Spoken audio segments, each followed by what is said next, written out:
Thank you, Matthew. Good morning. Thank you for joining us this morning for the fourth quarter 2023 earnings call. Obviously, we'll focus on performance in the fourth quarter of 23 and our outlook for 2024, both of which I think are very good. We always start with the shareholder value dashboard on a GAAP basis, and then as adjusted, which is really what I focus on in trying to manage the firm. There's no doubt 2023 presented one of the most difficult operating environments for banks since the Great Recession. I expect few, if any, banks were able to completely outrun the rate environment and its impact on revenue and earnings growth in 2023. But despite the difficult operating environment, we grew our tangible book value 14.8% in 2023 and produced a 20% total shareholder return. Our unusual approach of investing in our business, particularly in terms of acquiring new talent, even during difficult times, is one of the primary reasons we've been able to continue to take share and grow balance sheet volumes, which of course is accounted for our rapid and reliable growth in revenue and earnings, which we believe accounts for our extraordinary total shareholder return over nearly 2.5 decades now. We've said for some time that it's our expectation that credit metrics have to normalize. It's impossible to operate over time at the very low level of problem loans that we've enjoyed over the last 2 years. We saw a little bit of that in the fourth quarter, but NPAs and classified assets still remain below our 5-year median, which is itself very low. And net charge-offs during the quarter were just 17 basis points. So fourth quarter of 23 was an excellent quarter for us, particularly on those metrics that point to future shareholder value creation. And so with that in mind, let me turn it over to Harold for a more in-depth look at the quarter. Thanks, Terry. Good morning, everybody. We'll again start with deposits, reporting linked quarter annualized average growth of 4.6% in the fourth quarter, which we believe was a real positive for us. We did see some end-of-year deposit outflows that lowered our EOP balances and are hopeful to see those balances return this quarter. EOP deposit rates were up only 7 basis points, the smallest increase in quite some time. We felt like the rate of increase for deposit rates would slow as we entered the fourth quarter, so we're pleased with where we ended up. Deposit prices fell down quite a bit, with fluctuations in our overall rates driven somewhat by mix shift as several larger, more expensive depositors built balances at year-end. We will remain disciplined as to the relationship between pricing and growth of deposits. We will continue at a more deliberate pace for gathering deposits without leaning heavily on the rate component for our growth. As to loans, the fourth quarter was another strong loan growth quarter for us, as we are reporting a 10.7% linked quarter annualized average loan growth for the fourth quarter. As we've mentioned over the last several quarters, we are pleased with our results on fixed-rate loan pricing, which ended the quarter with average fixed-rate loan yields on newer rate originations of 7.33%. Spread maintenance on floating and variable rate loans continues to be strong, with coupons in the high 7s and low 8s on new loans. This slide segments our net loan growth based on several categories to help everyone better understand the source of our expansion into D.C., Atlanta, Birmingham, etc., was a source of much of our loan growth in 2023. That's why we're so excited about our announced entry into Jacksonville. We hire experienced bankers in these new markets and give them the tools and resources to build a large local franchise. Much of our loan growth is not to new borrowers showing up at Pinnacle Bank with a new idea to pitch. Our borrowers have extended relationships with relationship managers over, in many cases, decades of working with each other. This is not just true for Charlotte, Nashville, Charleston, and other legacy markets, but that applies to Atlanta, D.C., Birmingham, as well as Jacksonville. As the top chart reflects, our NIM was flat quarter over quarter. We had hoped to see a modest increase and continue to believe we have great opportunity to see NIM expansion in 2024. As we entered the fourth quarter, we felt like we were fairly close to bottom our margin and have some confidence that we have. More importantly, we feel we should see a stronger net interest income as we move into 2024. Our interest rate forecast, we believe, is consistent with most rate forecasts out there. Our planning assumption is that future Fed rate decreases begin in May, and then we see 3 more before the end of the year. Importantly, our yield curve shift is that it will be less inverted by year end. As for credit, we're again presenting our traditional credit metrics. Pinnacle's loan portfolio continued to perform very well in the fourth quarter. Our belief is that credit should continue to perform well as we move into 2024. Absent a couple of large charge-offs in 2023, 2023 was a good year as to losses realized from our portfolio. We mentioned one non-performing credit in the press release last night, debated on whether to call it out or not, as the average for all of our NPAs is 27 basis points, which is very respectable in comparison to prior quarters. But given the change from prior quarter, we decided to talk about that one credit. We feel that particular credit is well down the road of being rehabilitated and expect no loss currently. Similarly, there was an isolated incident in both classifieds and past dues.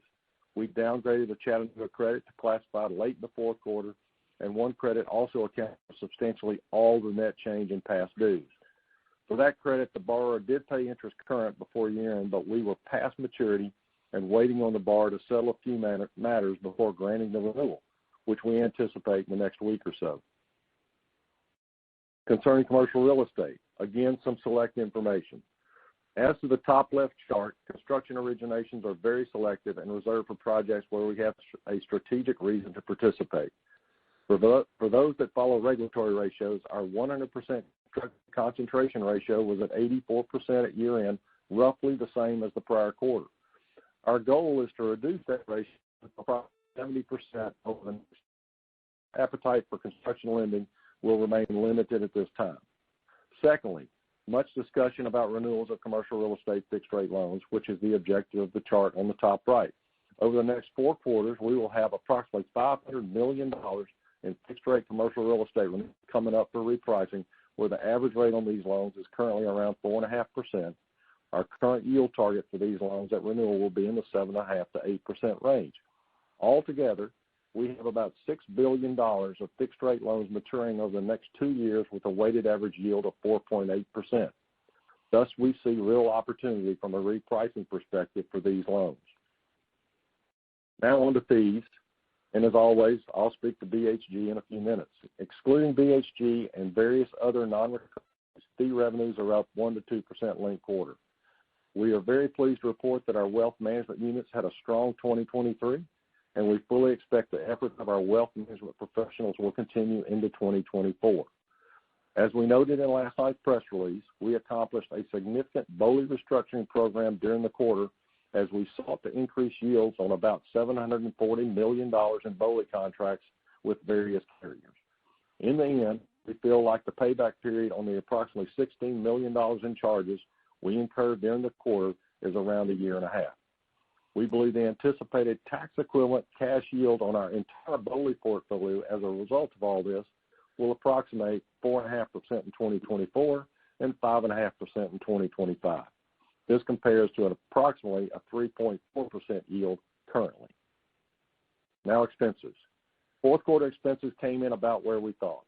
As we noted in the third quarter, we expect a full assessment from the FDIC in the fourth quarter.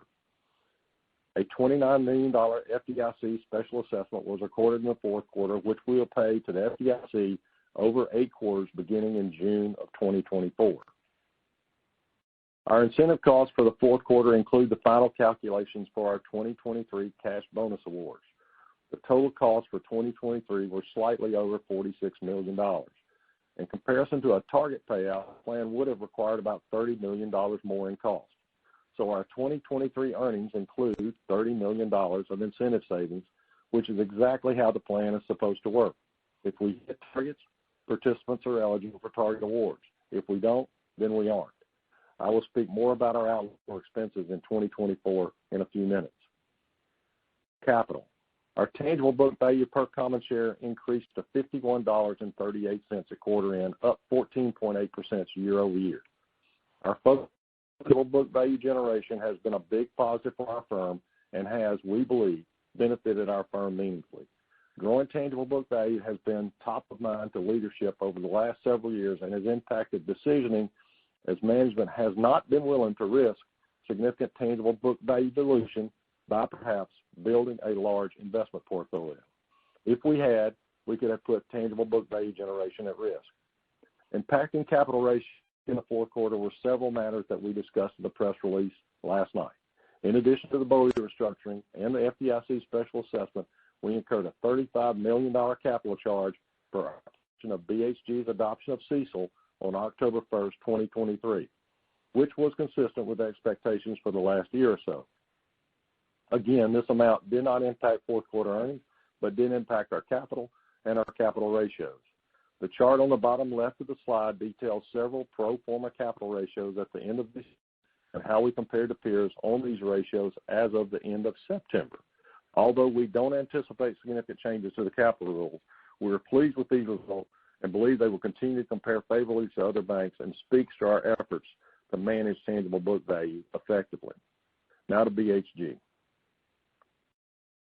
As we look at fourth quarter originations, and as we mentioned last quarter, fourth quarter origination volumes were less than the third quarter as they continue to shrink their credit box, and I'd like to emphasize that point. BHG estimates that 25% of their borrowers in 2021 and the first half of 2022 would not qualify for a BHG loan today. We are very supportive of the efforts by our BHG partners with respect to credit discipline and client selection. We are also very pleased to see that sales into the bank network during the fourth quarter were basically consistent with the third quarter. The banks continue to have a strong appetite for BHG credit. With original down, fourth quarter placements to institutional buyers were about $200 million less than the third quarter. BHG did increase held-for-sale inventories on its balance sheet by $170 million in the fourth quarter, which provides a nice runway going into 2024. As to liquidity, not a lot of change here from last time. BHG's liquidity platform remains exceptionally strong. During the fourth quarter, and again as we mentioned at the end of the third quarter, BHG did place about $300 million in loans as a result of their second ABS transaction for 2023. BHG also successfully negotiated a $50 million private whole loan sale during the fourth quarter. Importantly, these private sale transactions are executed with no recourse to BHG, with many of these clients coming back to BHG routinely and planning on being back in 2024 as well. As to spreads, this is the usual information we've shown in the past detailing spread trends since the first quarter of 2021. On the bottom chart, the spreads for all balance sheet loan placements have expanded as lower coupon loans originated more than 2 to 3 years ago pay off, so the borrower coupons for the on-balance sheet continue to increase. Again, as we've mentioned for several quarters, the spreads on the chart for on-balance sheet loans represents the build-up of the book over the last few years. BHG believes that should the Fed begin to reduce rates in mid-year 2024, such a move would likely result in more spread for BHG for both the bank and institutional platforms. Now to BHG credit. As we've noted in previous quarters, BHG has tightened its credit box over the last several quarters, particularly with respect to lower tranches of its borrowing base. Average FICO for 2023 has improved to 745 from 732 in 2022. The chart on the right details originations in 2012 through 2015 level out cumulative loss rates of 10 to 12%, whereas vintages after 2015 begin to reflect improved performance with the lines leveling out within the 5 to 10% ranges. On to reserves. Again, the usual trends on loss reserves for both on and off balance sheet loans. As expected, the adoption of CECL on October 1st for the on-balance sheet loans resulted in about a 300 basis point increase in reserves. Trailing 12-month losses for on-balance sheet amounted to 6.5% in the fourth quarter. If you just look at the fourth quarter, losses were 7.6% for on-balance sheet loans. BHG has been anticipating that credit losses will begin to trend down after the fourth quarter. Right now, BHG believes they have a great shot at seeing reduced credit losses in the first quarter, and with a much greater degree of confidence will reduce losses by the second quarter of 2024. Now about BHG's earnings and production. Last quarter, we anticipated that fourth quarter loan production would approximate $600 to $800 million, and it came in at the high end of that range. Impacting earnings, and also as we mentioned last time, BHG recorded several one-time expenses that approximated $10 million in the third quarter. Impacting their fourth quarter results was approximately $4 million in severance and other non-recurring costs. A lot of work has been done by BHG to get ready for 2024. With a tighter credit box, BHG anticipates flattish production comparing 24 to 23. That said, the bank network and institutional platform both remain very liquid for BHG. Also, as the post-COVID credit issues fade into the background, along with a potentially better yield curve, all of this could add up to make 2024 a much more accommodating year for BHG than 2023. With that, I'll turn it back over to Terry. All right, thank you, Harold. Well, as Harold mentioned earlier, in the fourth quarter of 2023, we hired our leadership team for our market extension to Jacksonville, Florida.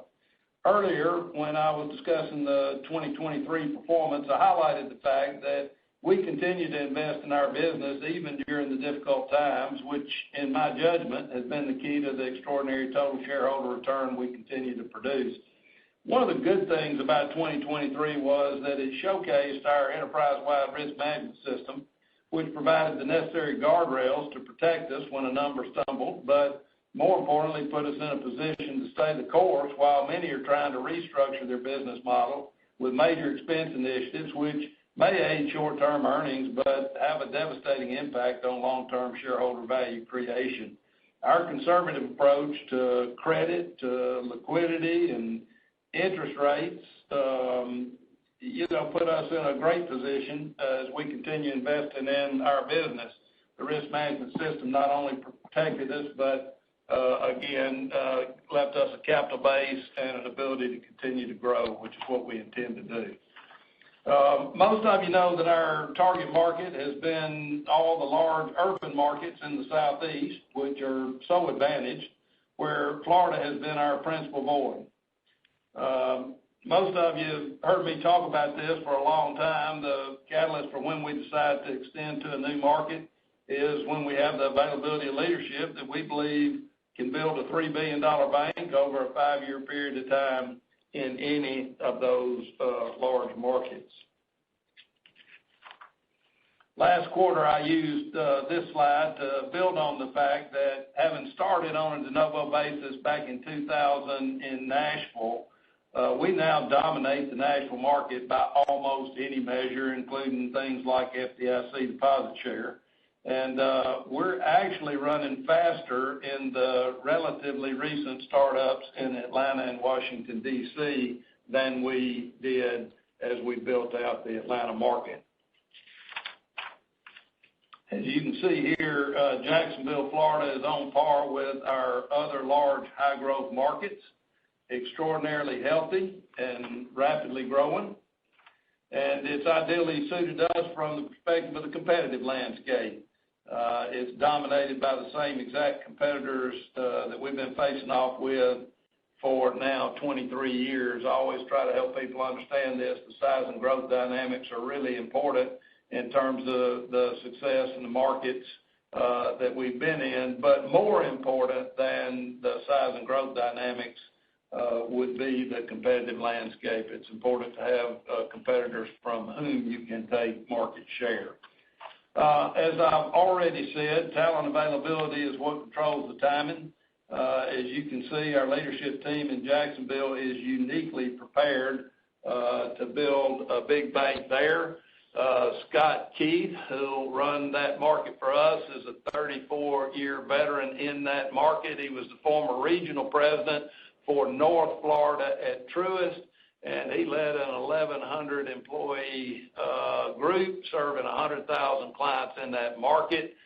He's joined by Debbie Buckland, who has 27 years of local experience and was the former market president in Jacksonville at Truist and prior to that SunTrust. And they are also joined by Brian Taylor, who has 21 years experience in the BB&T Truist franchise as well. He most recently led North Florida, the middle market effort, and through all of North Florida. So I think it's evident why Jacksonville and why now. So with that, I think I'll turn it over to Harold, and we'll walk you through the 2024 outlook. Thanks, Terry. quickly, we'll go through the 2024 financial outlook. What I'd like to do is condense all the information on the slide down to 5 key points. First is deposits. We have to maintain consistent, reliable growth in our deposit book at a reasonable price. That's what makes all of the initiatives that we've invested in to gather new deposits so critical. I believe we've made great headway. I think we have got great tools in place.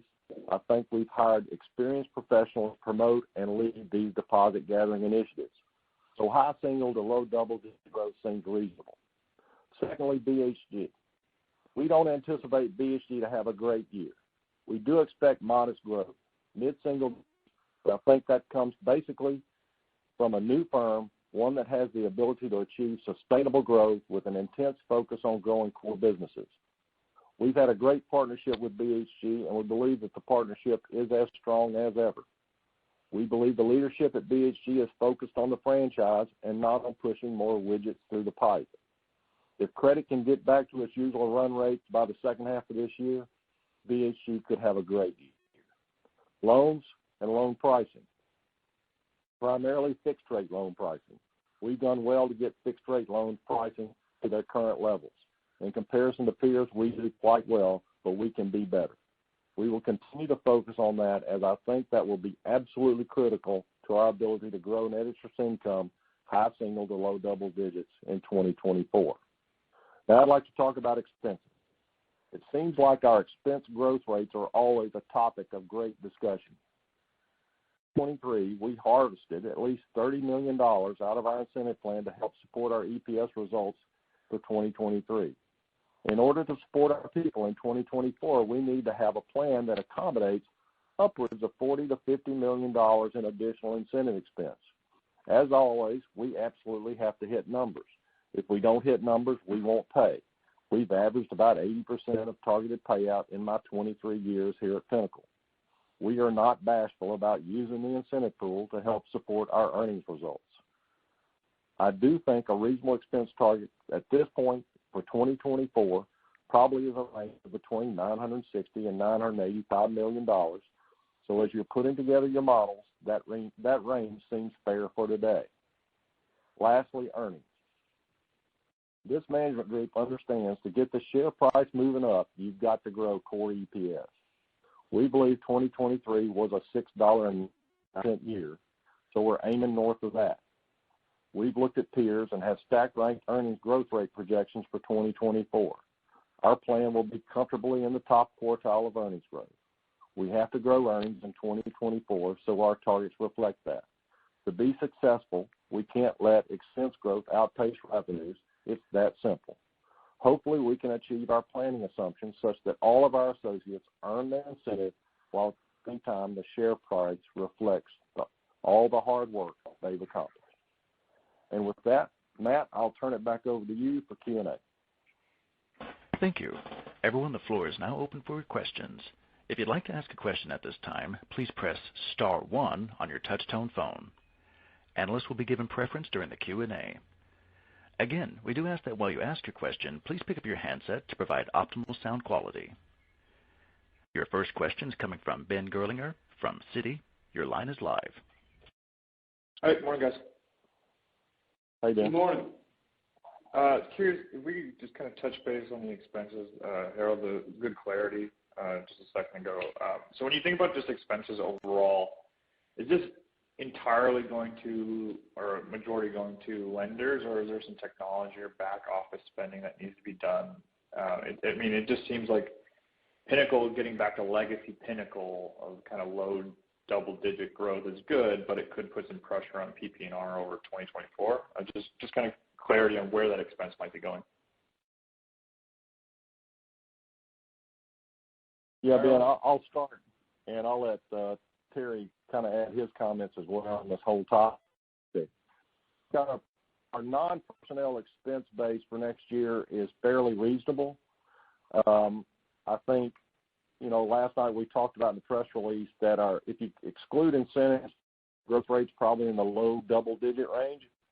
I think that's pretty conservative. I'd call it an 860 to 885 kind of target for this year. I think we're more of a high single-digit kind of grower with respect to excluding incentives. Our IT team has gone through what they believe they're going to need to do this year. We spent a lot of extra time on operational expenses and information technology expenses for 2024. We think we've got a good plan. We think we've got a plan that they can accomplish, and at the same time, not overboard on kind of the expense burden. With that, I'll stop and let Terry kind of finish.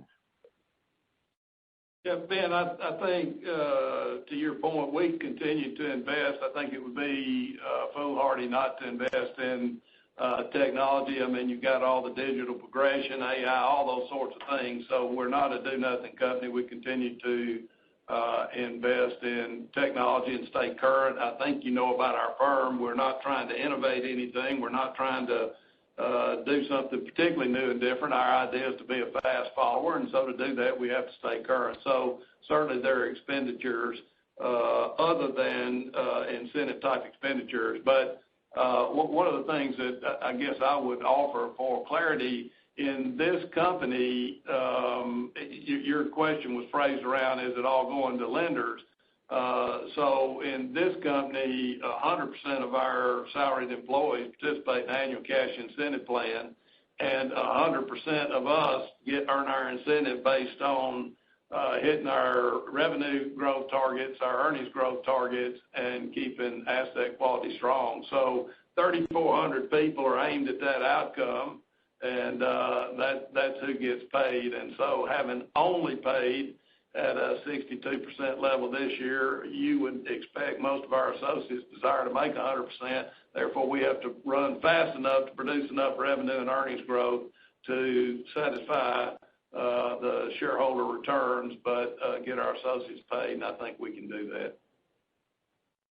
Sure. No, that's good color. I think just philosophically hitting commission targets and bonus payouts is a good thing because it literally means you hit your upside targets. If you could kind of just parse through here a little bit. So when you think about adding additional lenders and just more lenders specifically than just revenue producers, how are they incentivized, or how much flexibility do you give them on gathering deposits in this environment? I mean, given your pretty rapid pace of growth, are you giving them a little bit more slack to gather deposits? Because I'm sure that's on their scorecard as well. And kind of tangentially to that, does that kind of put a lid on the margin overall? I get the back book repricing will produce a higher margin by the end of the year. I'm just kind of curious on how you guys are structuring their incentive on gathering deposits and any flexibility on a rate they might have. Yeah, Ben, let me just reinforce the point I made earlier. You know, most people have a hard time understanding the incentive systems here at Pinnacle. Most people are used to structured plans where relationship managers get paid on one basis, and, you know, branch managers might be paid on a different basis, and, you know, so forth. That's not what happens here. 100% of our salary-based associates, which would include lenders, financial advisors, you know, office leaders, every category of salaried person, their incentive is tied to this company hitting its revenue and its earnings targets. And so that's a really important thing that I think a lot of people don't get that direct connection. And so when you ask about the incentives for the lenders, if you will, to gather deposits and so forth, they have an incentive, which is we're going to have to hit the revenue and earnings growth targets, and to get that done, we've got to produce the loan volumes. To get that done, we have to produce satisfactory deposit volumes. And so that's the mindset inside this company. 3,400 people are aimed at hitting that revenue target for the company and the earnings target for the company. It's not an individually based incentive plan. You know, I don't mind to say to you, I don't want to go get too far afield from what you're asking, but, you know, that idea is really important. Every quarter we meet with all the associates of the firm, and we talk to them about, hey, here's where we are on our performance on revenue and where we are on earnings and how that impacts incentives, and these are the things we need to do. But it is really easy to crystallize for every single person. As an example, if we're not repricing fixed rate loans at a satisfactory margin, man, every quarter you can stand in there and say, okay, look, here's what the target is, here's what we did, here's what that cost us in terms of revenue and earnings, and man, everybody can see through clearly to exactly what has happened and what needs to happen in order to hit the target. So I don't mean to go on too much about it. I hope that's helpful. Yeah, it is. I was just more so curious, like, how much flexibility are you giving them on rate in order to gather those deposits?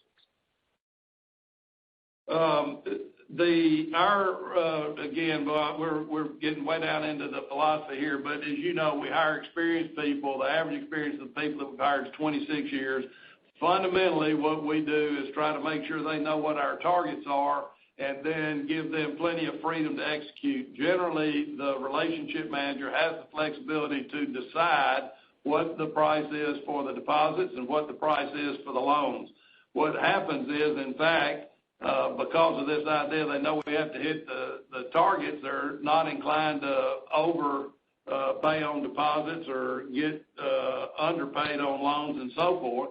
And, of course, we have a tight management system where every month we're going down through everybody's performance with key performance indicators, talking about, hey, what's the reason for this? Why are you doing this? This price needs to come down, all those kinds of things. So it takes an active management, but generally we're handling that in arrears and empowering our client-facing people to be able to handle client needs without a lot of bureaucracy.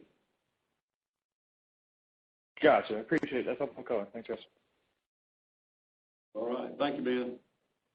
Thank you. Your next question is coming from Brett Rabatin from Hovde Group. Your line is live. Hey, guys. Good morning. Hey, Brett. Hey, Brett. Wanted to start with BHG and just try and understand a little better the confidence on the reduced losses by 2Q. Can you just walk us through your thought process on BHG and you know, obviously it's the guidance is for fairly minimal growth and contribution this year, but it sounds like you're thinking it could be a lot better if certain things play out right with credit and perhaps growth. Yeah, that's a great question. For us, it's we have conversations with BHG quite frequently, and they still believe that the first half of 2022 and the 2021 loans were where these outsized losses are originating. Large, they will see substantially all their losses within, call it, the first 30 months of origination. And given the great inflation, a lot of those loans have come to kind of knowledge that there won't be good loans fairly quickly. So they believe that where they are today at the end of 2023, that a lot of the 2021 credits have already gone through this proverbial pig through the python. And so they're still looking at some of the 22 credits and watching those, but they believe that they're substantially through the bulk of the problems. Okay. And then Harold, just thinking about fintech. I'm sorry, Terry. Brett, I was just going to say, I think, said simply, they're watching their migration analysis, and to Harold's point, the losses, the largest part of the losses occur in the first 30 months. So when you look at those migrations, they really have just a few more months to go before they will have completed that 30-month cycle for that period where the great inflation occurred. And so, again, I think Harold tried to isolate out the ongoing FICO scores and so forth for more recently originating credits. And so it's just a matter, as he said, of getting that pig through the python, which is literally just several months away. Okay. That's helpful. And then just around, BHG conceptually, the IPO market for fintech was fairly minimal last year, and this year it could be better. Is there a potential for you guys to maybe sell a portion of BHG's ownership to potentially increase capital ratios, or how do you think about BHG ownership from here, and how they obviously at one point were, it would appear to have been thinking about an IPO? Can you maybe just walk through your ownership of them from here? Yeah, Brett, I think I would say this. It's really just a reinforcement, I hope, of what I've said for some time. So we still enjoy a fabulous partnership with BHG. I continue to love that business. As I've tried to say, if I owned 100% of Pinnacle, I'd want to own 100% of BHG, and we would focus on gain on sale transactions. But it doesn't work that way, and so I think we've come to the conclusion that the volatility and the difficulty in getting bank investors to understand the model, at some point it's just not worth continuing the battle. And so we have decided whenever the time's right that we would like to reduce our ownership interest at BHG in whole or in part. Not to be trite, but I'm more of a, buy low, sell high guy, and so it's not an ideal time to liquidate our position. We're comfortable with it. It provides a great source of income to us, and so we'll continue in the current arrangement. But, whenever the markets get to a point where, you could enjoy a higher price, we would be willing to sell some or all of our position in BHG. Thank you. And once again, we do ask that participants please ask one question and one follow-up, then re-enter the queue. Your next question is coming from Timur Braziler from Wells Fargo. Your line is live. Hi, good morning. Can we maybe talk through the expectation for net interest margin cadence throughout the course of the year, with the expectation for it to be relatively flat in the first quarter, and then for your outlook with 3 rate cuts? It seems like there maybe isn't that much NIM upside. I'm just wondering kind of what your expectation is for NIM cadence throughout the year, given the broader NII guidance. Yeah, Tamara, I think what's in our plan for this year is that we will see continued increases in our fixed rate lending. So that'll provide somewhat of a tailwind here in 2024 for, call it, earning asset yields. I think we will have to be very aggressive if there is a rate cut. Now, keep in mind that basically 27% of my deposit book is indexed. So I do have that head start, probably more so than maybe some others. But our relationship managers will have to maintain constant contact, and we'll discuss this with their depositors over the course of 2024 so that we can respond very quickly with respect to rate cuts. I appreciate that other banks can go into their systems and punch a button and lower deposit rates.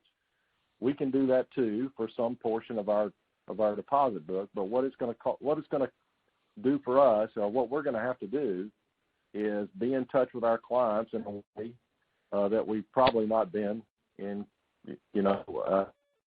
way, because we're going to be taking money away from them, basically. Okay, got it.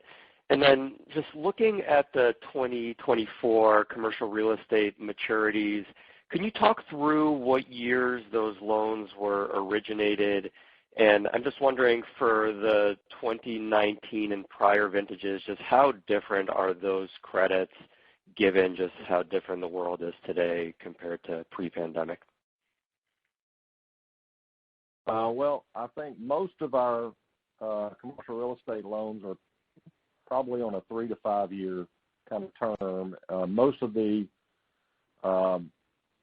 both owner-occupied and non-owner-occupied loans are on a fixed rate. So I think by and large, most are ready for rate increases. I think the last number I saw was that they've seen some 20 to 30% increase in rentals over the last 3 to 4 years. So we feel like they've got the cash flow to support the increased interest rates. Thank you. Your next question is coming from Steven Alexopoulos from J.P. Morgan. Your line is live. Hey, good morning, everyone. Hey, Steve. Hey, Steve. Start, guys, with following up on that. So when I look at slide 12, you guys are pretty excited about these renewal rates coming in much higher on your commercial real estate portfolio. But that same phenomenon is keeping many investors out of the banks, particularly the regional banks, and all of the regionals are being painted with the same brush no matter where your markets are. So I have two questions. One is, for the commercial real estate loans that were reset in the fourth quarter, including office, I know you don't have a large office portfolio, could you just share with the investor community what's happening with these loans? You know, there's this pretend and extend mentality that you guys are just extending these and they're not renewed. Can you share with us what's happening? How much of the value's changed? Are you able to just renew these without any impact on credit? And as you look at, 1Q24, 2Q24, 3, the ability to turn those, including office, without seeing a material negative impact on credit.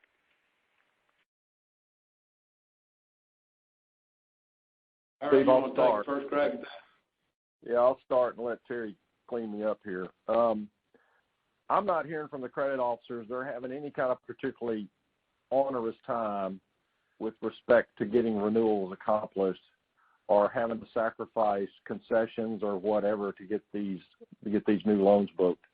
I think what we do enjoy, and you kind of mentioned it, is that we are in great markets and we're seeing rent increases. We're not seeing any kind of reductions in occupancy rates. We think our commercial real estate book, by and large, is probably one of the best performing segments of our portfolio. So we're pleased with where it is.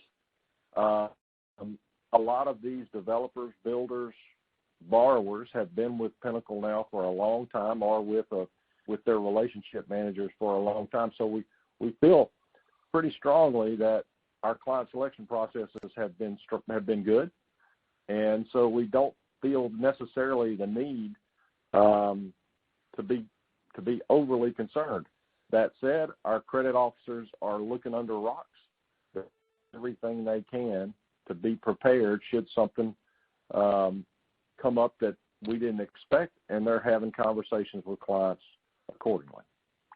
Terry, I'll let you go from there. Yeah, I think I would hit two or three things as it relates to commercial real estate in whole, and particularly as it relates to the office portfolio. I think one thing, Steve, that amazes people, if you go through our 40 largest loans that are being handled by special assets people that work difficult credits, I think there are 2 loans in that top 40 that would be CRE related. And so, again, I just say that, the phrase, the past performance doesn't ensure future performance, but it certainly is a strong indicator to me that portfolio has held up so well so far.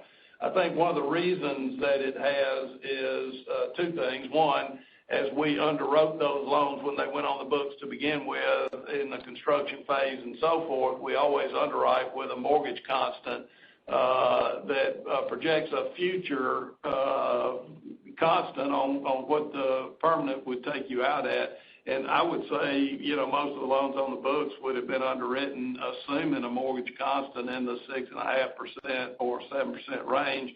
So granted, that might be a tick below the renewal rates, but it's not substantially below the renewal rates. It was underwritten to perform at that level. I think the other thing, this might be the most important aspect. I like you. I mean, I've got CNBC on, and I watch these disaster stories from markets like San Francisco or up east and so forth. But, in these southeastern markets, we use the map. We've talked about the growth going on in those markets, but the rent growth over the last 3 or 4 years has really been extraordinary. And so that rent growth obviously is what enables those borrowers to absorb the elevated fixed rates and puts us in a good position. I think on the idea of the extend and pretend, every now and then we do, as we renew, we have people that have to right-size a credit, but if they have to right-size it, they have to right-size it. I mean, we're not just rolling it and hoping for the best. They need to do whatever it takes to right-size that credit. So anyway, as I say, I don't want to overemphasize past performance, but it is a comforting thing to me. Yeah. That's helpful color. I want to pivot to the margin. So, Harold, I think you said you're assuming 4 cuts in the guidance. Is that right? That's right. Okay. So if I look at your margin before the pandemic, right, you guys were pretty routinely in a 3.5 to 3.8 range, which is way above where you are now. If we think about, even 4 rate cuts or 5 rate cuts, we'll see what the number looks like, but the yield curve starting to steepen. From a structural view, is there any reason your margin with a more normal curve at this level of rates, which is normal, won't go back eventually into that range? I know it'll take time, but as these renewals play out, you cut deposit costs. Is there any reason to think over time we're not somewhere back in that range? I think that's a great question, and we debate that quite a bit as to what we think our long-term net interest margin is. And we believe it's somewhere in the 340 to 360 range, and we get there based on what our current spreads on our floating rate credits, and then what we think our depositors will need to pay in relation to Fed funds. So we think we're a 340 to 360. I'm not hinting at that we'll get to that this year, but at the same time, we do believe our margin is in great shape right now. We think our balance sheet's in good shape. We think we can definitely take advantage of what the market will present us this year, provided we can see some, call it less steepening in the yield curve. Thank you. Your next or question less is conversion. Thank you. Your next question is coming from Casey Haire from Jefferies. Your line is live. Yeah, thanks. Good morning, everyone. Hey, Casey. Wanted to just follow up again on expenses. So just to clarify the base, I'm assuming that's off the 922, which includes the FDIC assessment. And then just what are some of the factors, given it's a wide range, about 5 percentage points between the high low? Like, what are some of the factors that get you to the high end of that range and versus the low end? So, Casey, just to be clear, what you said, a 922? Yes. Oh, sorry. Whatever GAAP expenses were in 22. Basically, your guide is based on 23 expenses, which includes the FDIC assessment, correct? Yeah. What's on the slide would not include the FDIC insurance special assessment. So with the mid to high double digit, you need to take out that special assessment. Okay, gotcha. All right, and then just what are the some of the factors that get you to the high end versus the low end? I think if we can hit our revenue targets in the way we think we can, I think that'll drive our incentive costs up, and that'll drive our expense base up. I think if we have a strong year in our hiring, that'll also trend our expenses up. Our expense guys does include Jacksonville, so we've embedded that as well in there, and we've got high aspirations for what we believe the leader we hired in that market can accomplish. Thank you. Terry? I think that's it, Harold. Okay. Thank you. Your next question is coming from Michael Rose from Raymond James. Your line is live. Hey, good morning. Thanks for taking my question. Just a follow-up on BHG. In the press release, you mentioned that they exited some businesses. Can you just discuss what those are and what the kind of the impact was to their kind of origination guidance as we think about 2024? Thanks. Yeah, they had that buy now, pay later franchise that they were developing. I think last year they originated like $50 million in production, something like that. So that they will wean off that. They've always experimented with this patient lending franchise. I think they've decided to abandon that as well. There's a couple of others that are also on the list. that I'm aware of. I'm not sure where they are with discussions with the people that work in those units, but I think they've had discussions with them. I'm just not sure, Michael. But that is embedded in the production guide they have for this year. Okay, that's helpful. And then just as my follow-up, back to the margin, I think if I'm doing my math right, it implies a pretty steep ramp in NIM progression as we move beyond kind of the fourth quarter, even against your expectations for rate cuts. Just wanted to kind of put a finer point on just that progression or earning asset growth, if you could. Thanks. Yeah, I think we do see NIM increases this year. I don't know how fast you have it going up, but I think it'll be fairly gradual. We might have kind of a down. The first quarter is going to be a challenging quarter. I think after that, we ought to see NIM progression that you all ought to be happy with. All right. Thanks for taking my questions. Thanks, Mike. Thank you. Your next question is coming from Brandon King from Truist Securities. Your line is live. Hey, good morning. Thanks for taking my questions. Hey, Brandon. Hey. So Brandon. I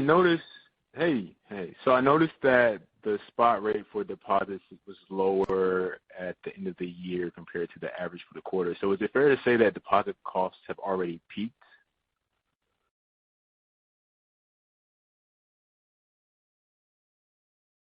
Well, I think until we get a rate cut formally, there will be some deposit creep, but it won't be nearly at the pace we saw in all of 2022. Okay. And then on the mix side of things, how are you thinking about how the mix shift will trend this year, and how does that kind of flow into your assumptions on deposit costs? Yeah, that's a great question. As far as the mix shift out of DDA into higher yielding deposit products, we still plan to see some more of that. But again, not like we saw earlier in 2023. But we do believe there will be some more attrition out of non-interest bearing into interest bearing products. But again, not at the same pace. Thank you. Your next question is coming from Matt Olney from Stephens. Your line is live. Hey, thanks. Good morning, everybody.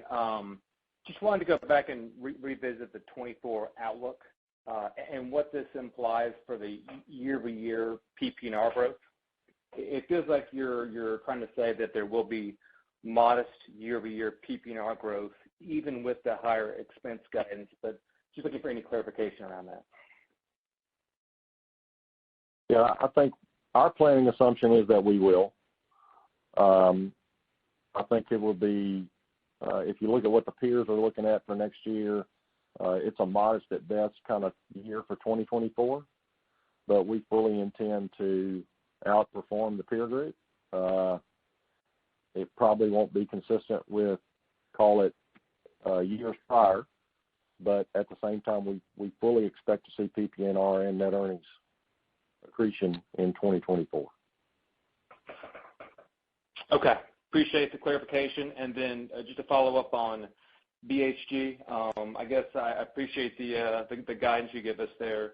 It sounds like cost cutting will be a driver of the positive, modest positive fee growth there. Any more color on the moving parts? How much do you expect the BHG revenues to decline year over year? And then for you to hit that kind of guidance you put out there, how much do we need to see expenses decline? Thanks.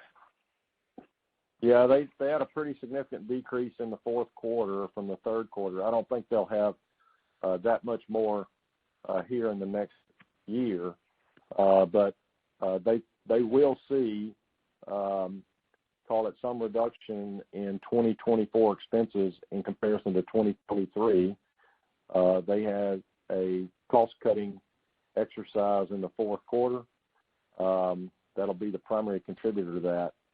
I think their revenues should shape up to be flattish maybe next year. I think they're optimistic with respect to growth there, but the whole idea is to right-size the franchise and get it more focused on their core products, and then get into kind of a sustainable growth rate going into 2025. Thank you. Your next question is coming from Stephen Scouten from Piper Sandler. Your line is live. Yeah, thanks. I guess my first question is just around the Jacksonville expansion. I may have missed this, but is the belief that this can be a $1 billion to $2 billion in asset bank? And then you also have Louisville noted on the map, and I'm wondering if that's just the construct of the map or if that's intentional. Two things, Stephen. I think in the case of Louisville, we have started a de novo operation there, I guess.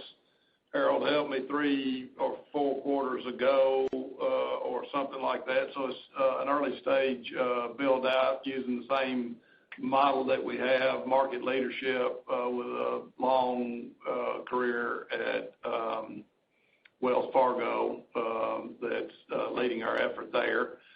In the case of Jacksonville, yes, we do believe, I think you used the number $1 to $2 billion. Generally, our target is a $3 billion bank in a 5-year period of time. As you may know, generally for these build-outs, we cross break even anywhere from 4 to 7 quarters, depending upon how steep or what the trajectory is there. But we're expecting a pretty rapid build-out in Jacksonville that would likely resemble what we've done in D.C. Okay, great. And then just my follow-up is around net charge-off expectations. I think it was 16 basis points this year, and you said 2024 should be consistent with that. What's kind of embedded within those expectations in terms of overall economic scenario? I mean, are we thinking about a soft landing, and if things get worse overall, that could be worse as well, or is that just a function of y'all's book itself and the strength of your internal book? Yeah, Stephen, I think yes. Oh, go ahead, Terry. No, go ahead. I think I'll say yes to all of that.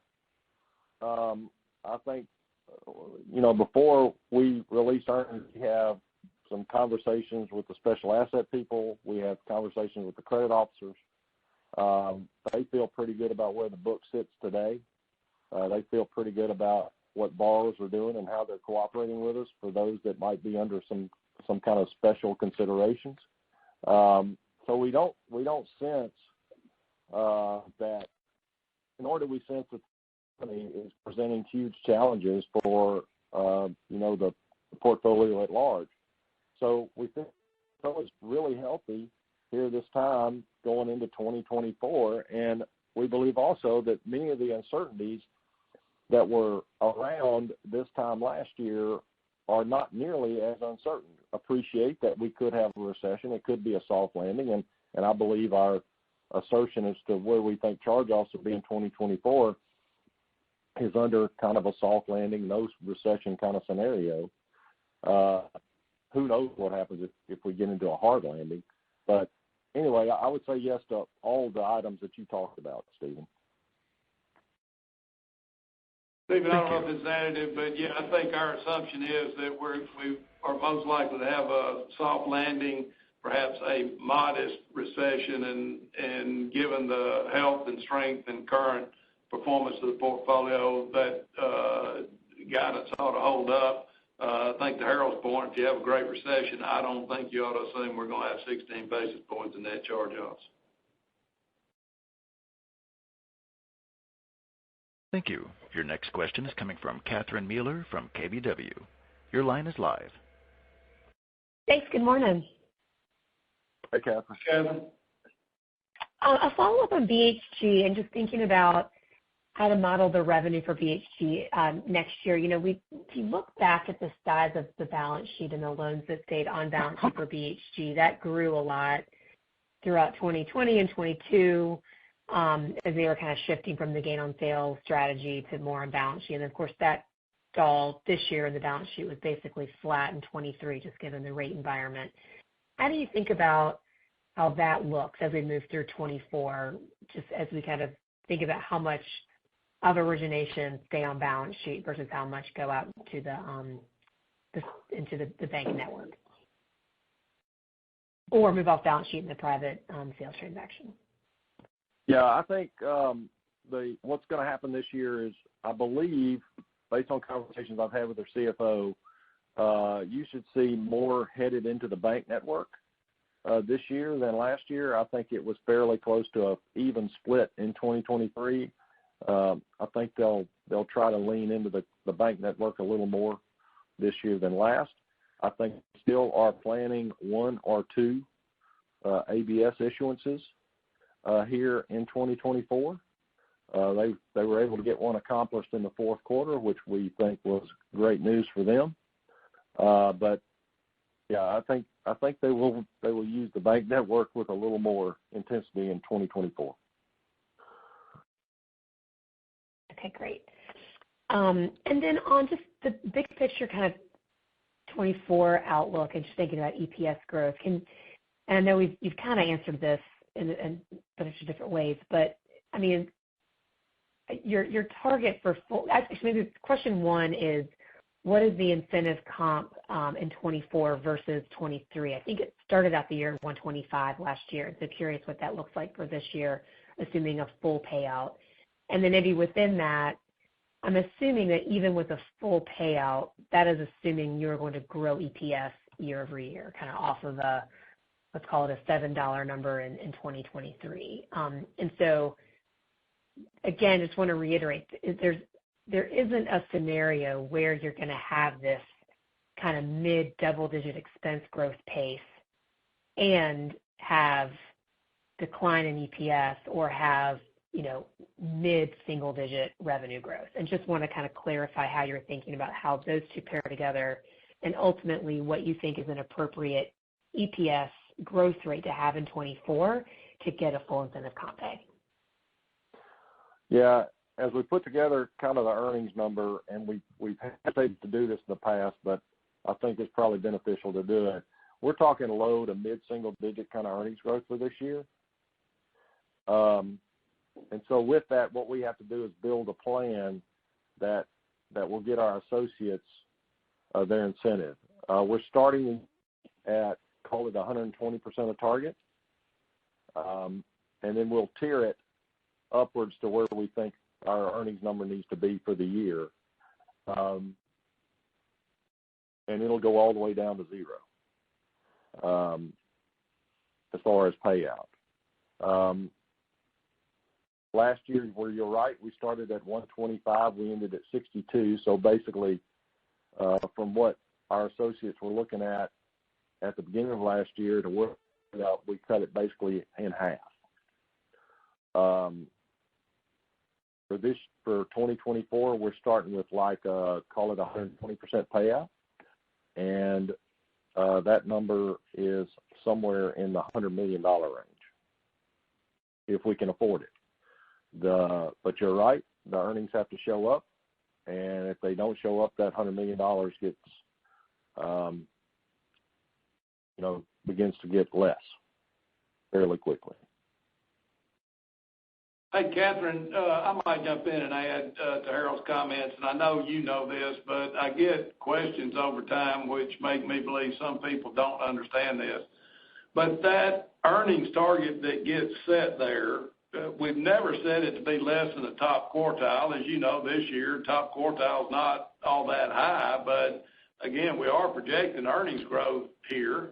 It will be top quartile. And that earnings growth that we're projecting contemplates the full payout of the annual cash incentive plan. And in the event that the revenues don't materialize to produce the earnings at the targeted level, the way you pay for that is you trim the incentive expense. And so, again, I know there are a lot of companies that have all kinds of incentive plans where if they make something, then they pay out all this other stuff. Man, that's not the way it works for us. The incentive is built into the earnings projection. When the earnings show up, we pay it out. In the event they don't, we retrieve that or harvest that to fuel earnings to the shareholder. So I don't know if that's a helpful explanation or not, but no, it isn't. It's certainly what we saw this past year. And it's just tough in a year where the rest of, to your point, peers, in general, we're forecasting a decline in EPS year over year. And so top quartile, may look really good, but you may be top quartile, but you still may be kind of flat EPS growth. So I was just trying to kind of think about how you were thinking about EPS growth, and marry that with the full payout to make sure we're thinking about an EPS target appropriately. Yeah, I think Harold gave it to you, didn't he? Yep, you did. Yeah, I'm good. Very helpful. Thank you. I got suckered into. Thank you. Your next question is coming from Brody Preston from UBS. Your line is live. Hey, good morning, everyone.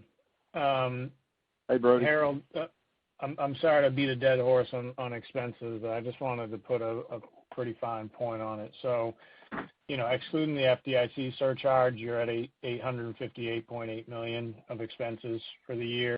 If I look at the guidance slide, I take kind of mid to high teens to imply 14 to 19% kind of range. So the midpoint of that would imply $1 billion number off of your 858.8 versus the 960 to 985 you gave, which is about 972.5. So it's about a 3% difference there. And I was just wondering what's driving the delta between what you said on the call versus what's implied in the deck last night. Yeah, I think, Brody, that's a great question. I think our number's more like 13 to 18 first. Okay. So we call that mid to high. I think the delta is around 120% payout versus 100% payout, and some other things that I'm aware of in our plan where I think we have some cushions. So that's what got me to the 960 to 985 number I talked about earlier. Got it. That's very helpful color. I appreciate it. And then I did just want to ask on NII a couple questions and one here. Harold, you said May, I think, for the first cut. First part of the question is, could you clarify within your NII guidance when the other three cuts you have occurring are? And then secondly, just when I look at the loan growth guidance, it and compare it on an average basis, it implies about 11+% average loan growth. And so I guess I'm wondering, is there the opportunity where you guys could kind of outperform even the high end of the guidance range that you've given, just given the low double-digit average loan growth you're expecting, combined with pretty significant fixed rate repricing throughout the year? Yeah, I think first of all, on the rate cuts, and don't hold me to this, but I had that question for some people here yesterday. I think we've got embedded July, September, and November, maybe. I don't hold me to that. I think those are kind of split in the dot plot. But anyway, I'll go with that. It's just a steady decrease. I think along with that, you should assume a high beta on our deposit costs. We had a high beta going up. We think we'll have a high beta going down. So we will try to recoup as much of those rate decreases as we can from our deposit book, or let's try to get as close to 100% as we can. As far as loan growth, and I'll let Terry also talk to this as well, I think the guardrails we have on loans are related to capital and related to client deposit growth. We can't let loans just outgrow deposits extended. In the fourth quarter, we were like $700 million to $200 million, something like that. We need to push deposit growth up. At the same time, we've been steadily accreting capital over the last year or two. We think that's healthy. We think that we will continue to do that. But we can absolutely beat the loan growth target that we on the outlook slide. Got it. Could I ask just one quick follow-up? I just wanted to follow up on Brandon's question that he had on the spot rate on the interest-bearing deposits being below the average for the quarter. So if we don't see any, I know you said to expect further creep, but I'm just trying to think mathematically, if you guys aren't raising rates at this point, what drives the average up, if the spot rate is below, where it was for the fourth quarter? Yeah, I think what could contribute to increased deposit rates is just new accounts, new clients trying to move money across the street from somebody else. I think that would be one of the primary contributors. Additionally, mix shift could occur primarily around our public fund deposits. We believe the bulk of our public fund depositors have already built their balances up, but we could see some increase in their balances. Most of those accounts are indexed, and so consequently, as they collect property taxes and whatnot, that money finds its way to our bank.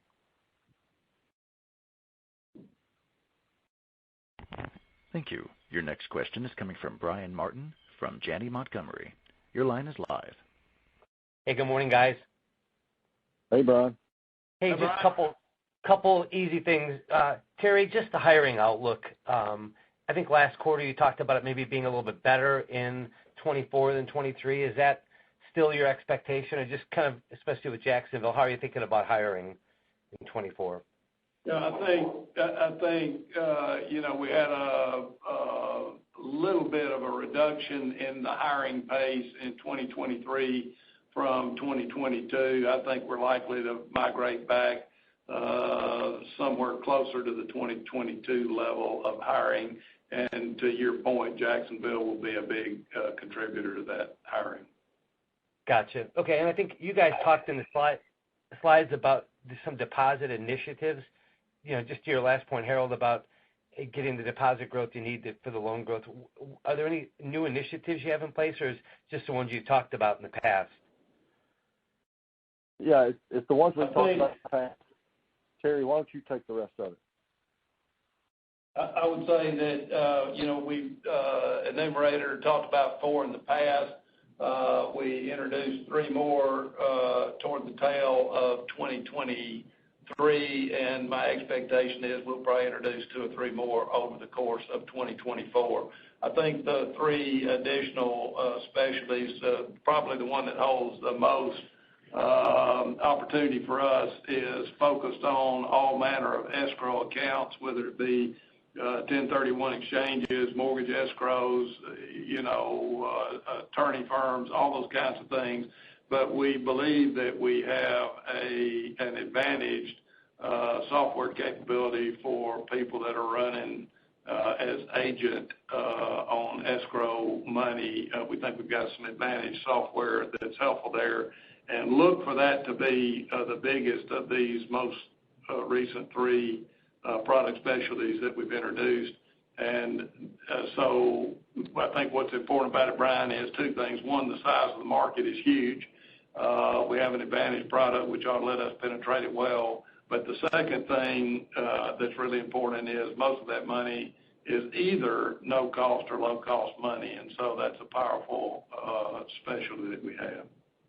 Gotcha. Okay, that's helpful. And just the last one for me, guys, was just Harold, back on the margin. It sounds like first quarter is flattish or stable, and then up from there. The biggest drivers of that cadence of increase throughout the year, is it outside of the fixed rate repricing? Is there something else in there? I guess that's the key driver. Is that it? I know you had liquidity drop a little bit this quarter, so just trying to understand the benefits there going forward.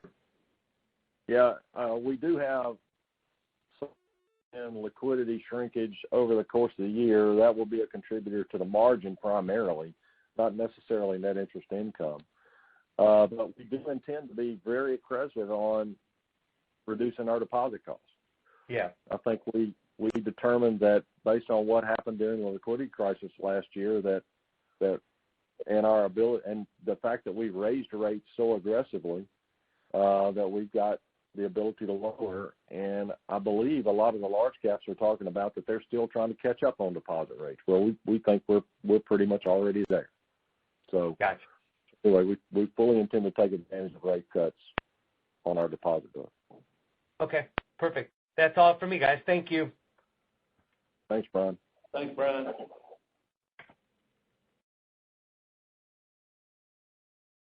Thank you. That completes our Q&A session. Everyone, this concludes today's event. You may disconnect at this time and have a wonderful day. Thank you for your participation.